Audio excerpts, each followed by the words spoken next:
You probably feel fine right now. You are sitting still, not exerting yourself, not doing anything harmful, just existing quietly in a chair. But the real answer is far stranger. The act of sitting still for just one uninterrupted hour does something to your body that an entire week of skip gym sessions cannot fully replicate. And the fix is almost insultingly simple. This is not about exercise. It is not about calories or fitness levels. It is about a biological switch inside your muscles that flips off the moment you stop moving, and that no amount of working out later in the day can fully switch back on. Your muscles are not passive tissue. They are metabolically active organs. When you move, even slightly, muscle fibers contract and release a cascade of enzymes, the most important being lipoprotein lipase, or LPL. This enzyme is responsible for pulling fat and glucose out of your bloodstream and converting them into energy. It is your body's primary mechanism for keeping blood sugar stable and triglycerides in check. When you sit still, LPL activity drops dramatically within the first hour, not gradually, not after several hours. Within 60 minutes of uninterrupted sitting, the enzyme output from your leg muscles alone falls by as much as 90%. Researcher Joan Vernikos, a former director of life sciences at NASA, studied this effect extensively while investigating what happened to astronauts' bodies in zero gravity. What she found surprised even her own team. The physical deterioration that astronauts experienced in space, the muscle loss, the metabolic slowdown, the cardiovascular decline, was not caused by the absence of gravity alone. It was caused by the absence of the small, frequent postural movements that humans make dozens of times per hour simply by existing in a gravitational environment.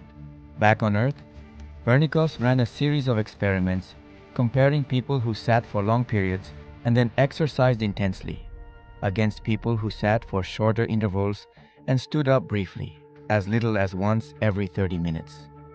The results were not close. The group that interrupted sitting frequently had dramatically better metabolic markers, lower blood glucose, lower triglycerides, and better insulin sensitivity, even though their total exercise time was a fraction of the other group. The sitting group, who exercised hard afterward, showed improvement too, but they never fully closed the gap. The damage done by prolonged uninterrupted sitting was only partially reversed by exercise, no matter how intense. Here's the part that should genuinely change how you think about your day. A 2-hour gym session in the morning does not protect you from what happens to your body if you then sit still for 8 hours at a desk. The protection from that gym session lasts for roughly the duration of the session itself. After that, your metabolic rate begins its descent back toward the floor, and sitting keeps it there.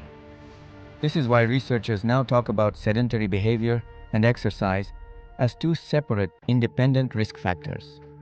Being active and being sedentary are not opposites. You can be both simultaneously, across the same day. A person who runs 5 kilometers every morning and then sits for 9 hours is still, metabolically speaking, sedentary for the majority of their waking hours. Think about what a typical day actually looks like. You sit for breakfast. You sit in a car or on a train. You sit at a desk for hours.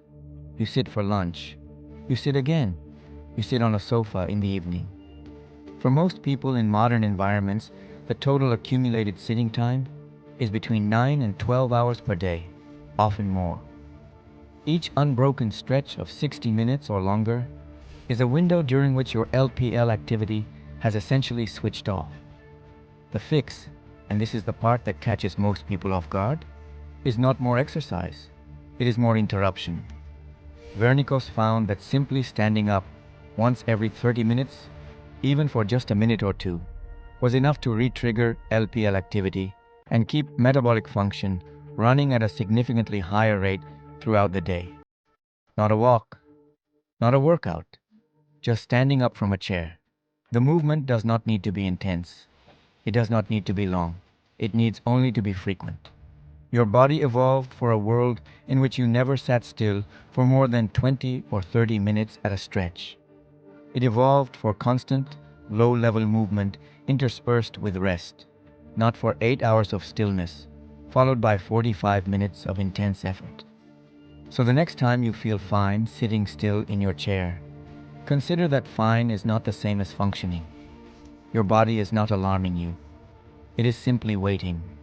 Enzymes quietly switched off. Metabolism running at a fraction of its capacity. For the signal that tells it the world is still moving. Stand up. That is the signal. It has always been that simple.